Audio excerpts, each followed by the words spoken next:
حیا کرو جس طرح حیا کرنے کا حق ہے۔ آگے صحابہ کرام نے عرض کی اِنَّا نَسْتَحْيِي مِنَ اللَّهِ حَقَّ الْحَيَاءِ والحمدللہ، یا رسول اللہ کا شکر ہے ہم حیا کرتے ہیں۔ آپ نے فرمایا میری مراد زبانی کلامی حیا نہیں ہے، حیا کے کچھ تقاضے ہیں وہ پورے کیے جائیں۔ صحابہ کرام نے عرض کیا حضرت وہ حیا کے تقاضے کیا ہیں؟ آپ نے ارشاد فرمایا وَلْيَحْفَظِ الرَّأْسَ وَمَا وَعَى وَلْيَحْفَظِ الْبَطَنَ وَمَا حَوَى وَلْيَذْكُرِ الْمَوْتَ وَالْبِلَا۔ فرمایا کہ حیا کا تقاضا یہ ہے کہ تیرا سر فقط رب رحمان کی بارگاہ میں جھکے، اور تیرے سر کے کتنے اعضاء ہیں ان کی تو حفاظت کرے۔ اپنی آنکھ کی حفاظت کر، تیری آنکھ دیکھے تو وہ دیکھے جس کے دیکھنے کا رب رحمان نے حکم دیا ہے، تیرے کان سنے تو وہ سنے جس کے سننے کا رب رحمان نے حکم دیا ہے، تیری زبان سے بول نکلے تو وہ نکلنے چاہیے جس کے بولنے کا رب رحمان نے حکم دیا ہے۔ فرمایا تو پیٹ کی حفاظت کر، مراد یہ ہے کہ تیرے پیٹ میں لقمہ جائے تو وہ حلال کہو۔ اور آگے فرمایا وَلْيَذْكُرِ الْمَوْتَ وَالْبِلَا، میرے غلاموں موت کو یاد کرو۔ اگر تم یہ کام سارے کر لو، اپنی آنکھ کان زبان کی حفاظت کر لو، فَمَنْ فَعَلَ ذَلِكَ فَقَدْ اسْتَحْيَا مِنَ اللَّهِ حَقَّ الْحَيَاءِ، اگر تم یہ تمام کام کر لو تو تم حیا کا حق ادا کر لو گے۔ تو اس کے اندر کئی باتیں سامنے آ گئی، ایک آنکھ کی حفاظت، ایک کان کی حفاظت، زبان کی حفاظت، پیٹ کی حفاظت، یہ 5-6 چیزیں آ گئی، لیکن 2 چیزوں کی حفاظت وہ میں آپ کی گوش گزار کرنا چاہوں گا، جس کے اندر ہم آج بہت بے احتیاطی کا مظاہرہ کرتے ہیں۔ ایک ہے زبان کی حفاظت اور دوسری ہے پیٹ کی حفاظت۔ حکم ہے کہ ہم اپنی زبان پہ شریعت محمدی کا پہرا بٹھائیں، ہماری زبان سے جو نکلے وہ سوچ سمجھ کے نکلنا چاہیے، کہیں ایسا بول نہ بولیں کہ وہ جھوٹ ہو، ہماری زبان سے کوئی ایسا بول نہ نکلے جو غیبت کے زمرے میں آئے۔ آپ نے یہ غیبت کا لفظ تو بہت بار سن رکھا ہوگا، لیکن یہ غیبت ہے کیا، اس کی برائی کیا ہے، اس کی شدت اور اس کا وبال کیا ہے؟ سنیے آقا دو جہاں محمد مصطفیٰ نے فرمایا اتدرون ما الغیبت، میرے صحابہ جانتے ہو غیبت کیا ہے؟ آگے سے صحابہ نے عرض کی اللہ و رسولہ اعلم، یا حضرت رب جانے، رب کا رسول جانے کی غیبت کیا ہے۔ آقا دو جہاں نے پھر آگے غیبت کی تعریف، غیبت کی تفصیل ارشاد فرمائی۔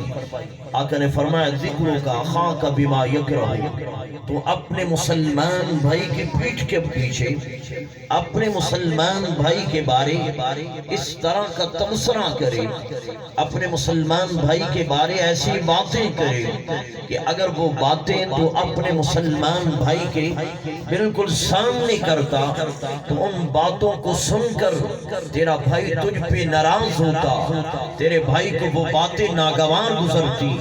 تو فرمایا یہ تعریف ہے غیبت کی، ہر وہ بات جو تم پیٹھ کے پیچھے کرو وہ بات ایسی ہو کہ وہ منہ پر کرنے سے سامنے والا ناراض ہوتا ہو۔ تو محترم سامعین و حاضرین، ہم صبح سے لے کے شام تک اپنی روزمرہ کی ساری گفتگو کا ہم محاسبہ کریں تو ہم اپنی گفتگو میں کتنے بول بولتے ہیں جس کے اندر ہم اپنے مسلمان بھائیوں کی برائیاں کرنے والے ہوتے ہیں۔ اور بڑا افسوس کا مقام ہے جہاں بھی ہم دو مل بیٹھتے ہیں، ہم کسی تیسرے کے بارے بات کر رہے ہوتے ہیں، اس کی اچھائی نہیں عموماً اس کی برائی کر رہے ہوتے ہیں۔ ہم یہ غیبت مزے لے لے کے ایک دوسرے کو سنا رہے ہوتے ہیں۔ غیبت کی بات کر رہے ہوتے ہیں، لیکن یہ کتنا بڑا گناہ ہے، یہ کتنا بڑا وبال ہے، ہم اس سے یکسر اس کو بھلائے بیٹھے ہیں۔ ہماری بڑی سی دکان سے لے کے چھوٹی سی دکان تک، بڑی محفل سے لے کے بیٹھک تک کوئی بھی ایسا مقام نہیں ہے جہاں غیبت نہ ہو رہی ہو، لیکن ہم یہ بہت بڑا گناہ ہے، لیکن اس گناہ کو گناہ نہیں سمجھتے۔ آقا دو جہاں نے فرمایا الغیبت وشد من الزنا، فرمایا غیبت بدکرداری زناہکاری سے بڑا گناہ ہے۔ کیسے؟ مراد یہ ہے کہ ہم بدکرداری کریں، پھر ہم اس گناہ پہ شرمندہ ہوتے ہیں، تائب ہوتے ہیں، رب رحمان ہمارا یہ گناہ مٹا دیتا ہے، لیکن غیبت کو ہم گناہ سمجھتے ہی نہیں ہیں۔ جب گناہ سمجھتے ہی نہیں ہیں تو اس پر توبہ کی ہمیں ضرورت ہی محسوس نہیں ہوتی۔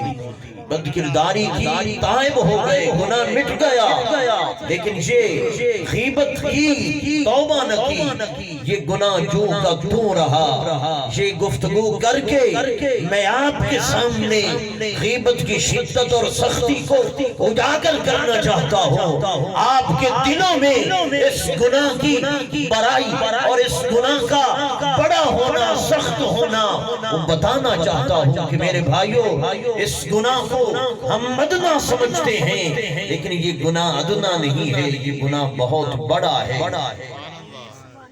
نعرہ تکبیر، نعرہ رسالت، نعرہ تحقیق، نعرہ حیدری۔ غیبت یہ ایسا گناہ ہے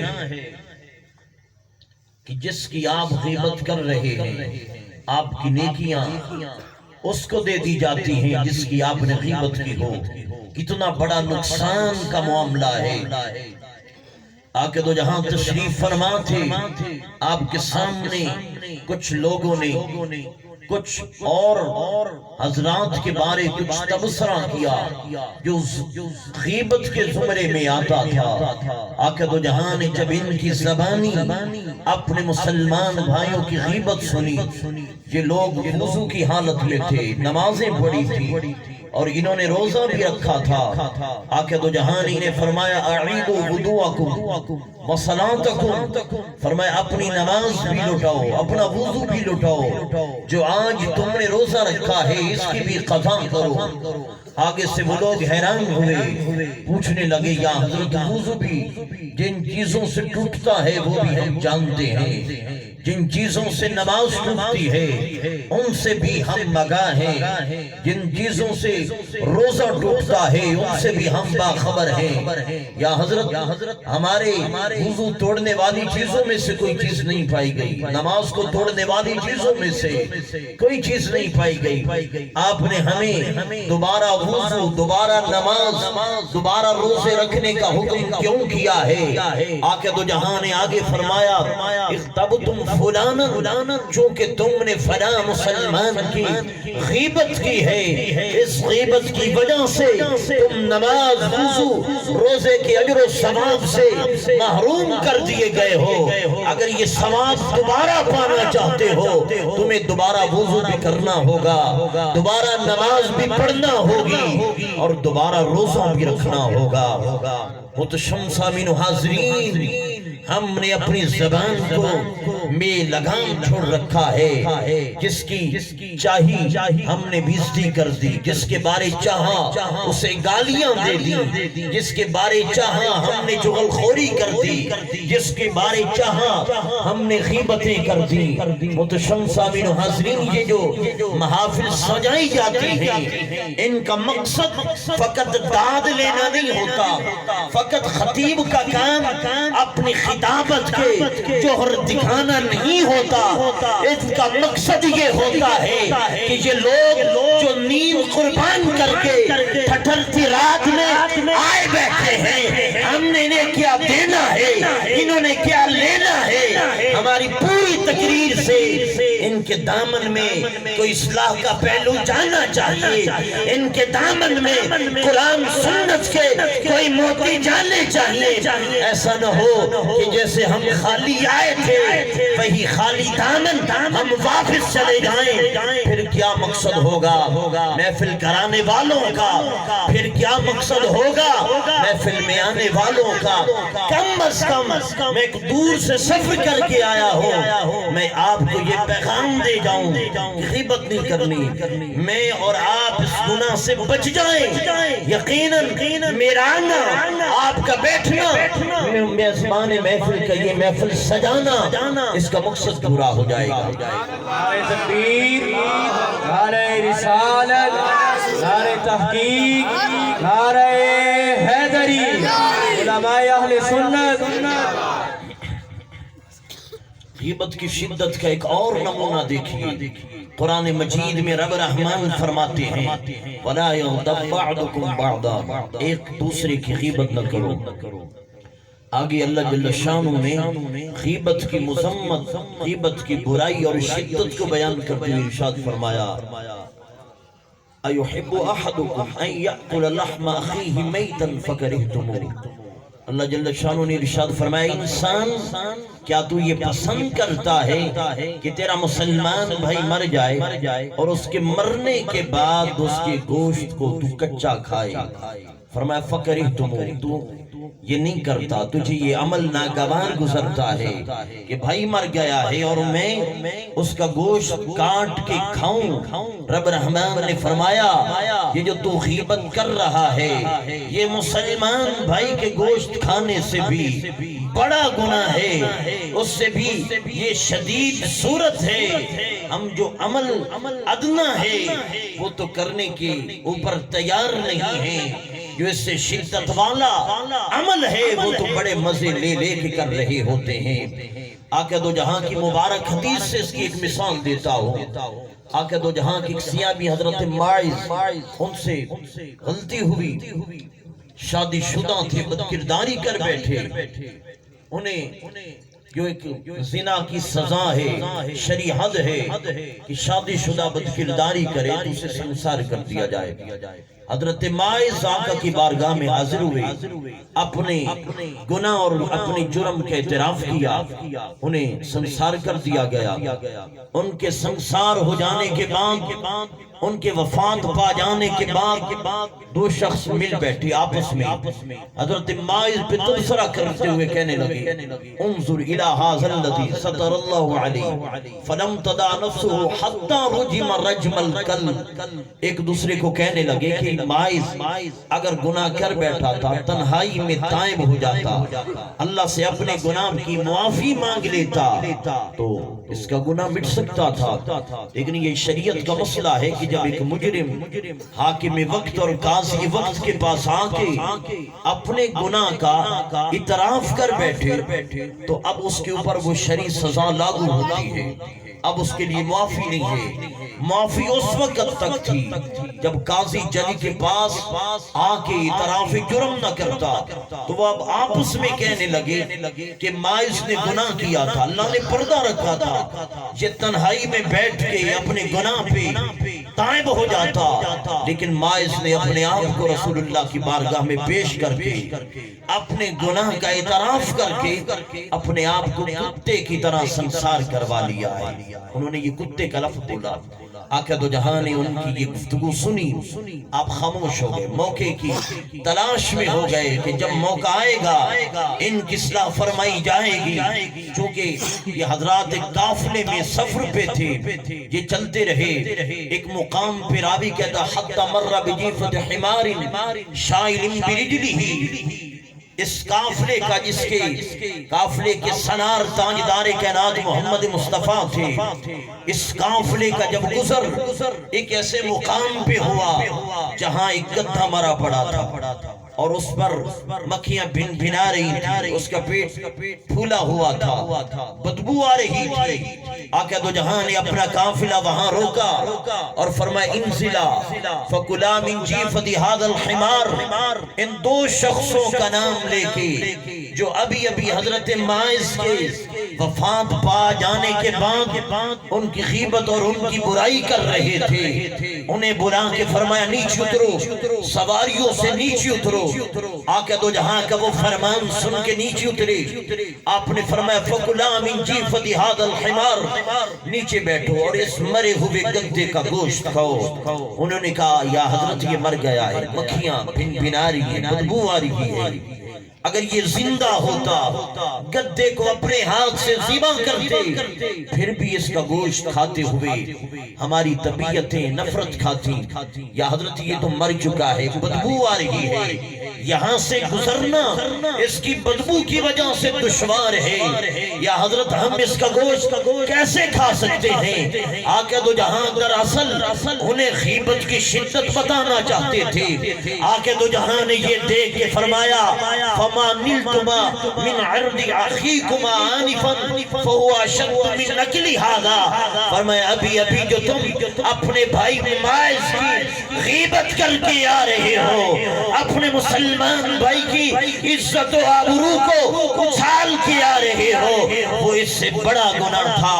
جو ادنا درجے کا کام ہے وہ کرتے ہوئے تمہاری طبیعتیں نفرتیں کھا رہی ہیں، جو اعلیٰ درجے کا گناہ تھا، کام تھا، وہ تو تم بڑے مزے سے کر رہے تھے۔ متشم سامعین و حاضرین، آج دیکھیے ہماری کون سی مجلس، ہماری کون سی محفل، آج ہماری کون سی بیٹھک وہ غیبت سے خالی ہو۔ یقیناً حاملین دستار و قبہ سے لے کے ادنا سے چوکیدار تک ہر شخص غیبت میں ملوث نظر آتا ہے، اور مزے کی نعرہ رسالت، نعرہ تحقیق، نعرہ حیدری، علماء اہل سنت زندہ باد، علماء اہل سنت زندہ باد۔ اور مزے کی بات یہ ہے کہ ہم اس گناہ کو گناہ سمجھنے پہ تیار ہی نہیں ہیں۔ ہمیں اپنے تو شاطیر بھی نظر نہیں آتے، اوروں کی آنکھوں کے تنکے بھی ہمیں نظر آ جاتے ہیں۔ ہم کسی کو برا کہہ رہے ہوتے ہیں، ذرا سوچ لیا کریں کہ رب رحمان کی نگاہوں میں اس کا کیا مقام ہے، کیا درجہ ہے۔ وہ شخص جو حضرت ماعز کو برا کہہ رہے تھے، ان سے واقعتاً برائی ہوئی لیکن تائب ہو گئے، اپنے آپ کو شرعی سزا کے لیے پیش کر کے اپنے آپ کو سارے گناہوں سے پاک صاف کر لیا۔ آقا دو جہاں نے یہ کہہ کے آگے فرمایا والذی نفسی بیدہ انہو لفی انہار الجنت ینغمس فیہا، آپ نے فرمایا اے ماعز کی برائی کرنے والے، تم تو کہہ رہے ہو کہ ماعز کتے کی طرح معاذ اللہ ثم معاذ اللہ سنسار کر دیا گیا۔ فرمایا میں محمد دیکھ رہا ہوں، میں کھڑا زمین پہ ہوں لیکن میری نگاہ آسمان سے پار جنت کے باغوں میں پہنچ رہی ہے، میں جنت کے باغوں کو دیکھ رہا ہوں، میں جنت کے بیت چشموں کو دیکھ رہا ہوں، اور وہاں میرا ماعز جنت کی نہروں میں، جنت کے باغوں میں نہا رہا ہے، جس کو تم برا کہہ رہے تھے رب رحمان نے اس کے کسے بلندی پہ پہنچا دیا ہے۔ سامعین و حاضرین، میں بھی آپ بھی یہ عہد کریں کہ انشاءاللہ آج کے بعد ہم کسی مسلمان بھائی کی غیبت نہیں کریں گے۔ یہ غیبت بظاہر چھوٹا گناہ ہے لیکن اس کی سزا بڑی کڑی ہے۔ آقا دو جہاں فرماتے ہیں میں معراج کی رات جہنم کے مختلف مناظر دیکھتا ایک مقام پہ پہنچا، کیا دیکھتا ہوں مررت بقوم لہم اغفار من النحاس یخمشون بها وجوہہ وصدورہ۔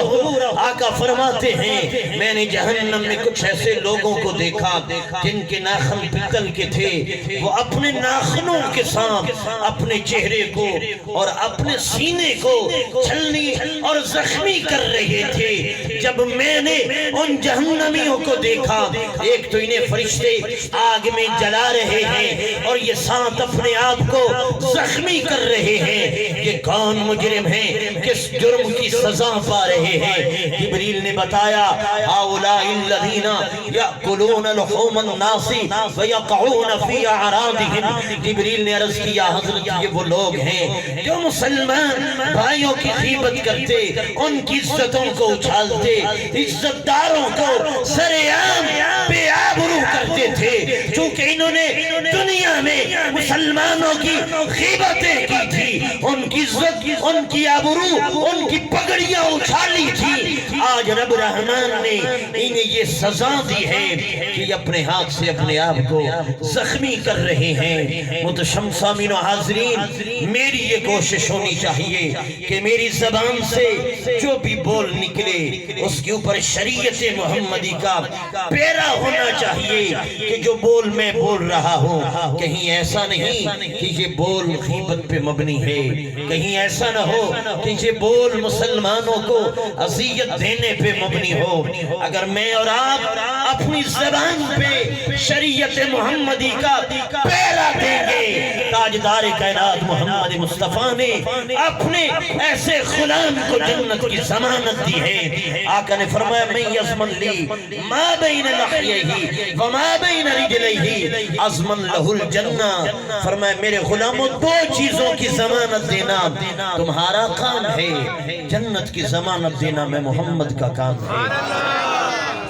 نعرہ رسالت، نعرہ تحقیق، نعرہ حیدری، نعرہ غوثیہ، علماء اہل سنت، علماء اہل سنت۔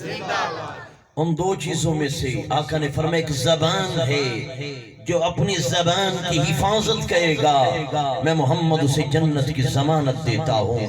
اور آقا نے فرمایا المسلم من سلم المسلمون من لسانہ و یدہ۔ نام کا تو ہر ایک مسلمان، ہر ایک ایماندار بنا پھرتا ہے۔ آقا نے فرمایا میں محمد کی نگاہوں میں کامل مومن، کامل مسلمان وہ ہے جس کی زبان اور اس کے ہاتھ سے مسلمان بھائی سلامت رہے، اس کی زبان سے کسی کو تکلیف نہ ہو، اس کی زبان سے کسی کی چغل خوری نہ ہو، اس کی زبان سے کسی کے بارے غیبت نہ ہو۔ ویسے تو یہ گفتگو بڑی طویل ہے، اگر زبان کا نصاب بیان کرنا شروع کر دیں، زبان کے نصاب میں جھوٹ سے بچنا بھی ہے، زبان کے نصاب میں غیبت چغل خوری سے بھی بچنا ہے، گالی گلوچ سے بھی بچنا ہے، یہ ایک الگ موضوع ہے۔ میں اپنی گفتگو کے آخری حصے پہ آتا ہوں، پیٹ کی حفاظت۔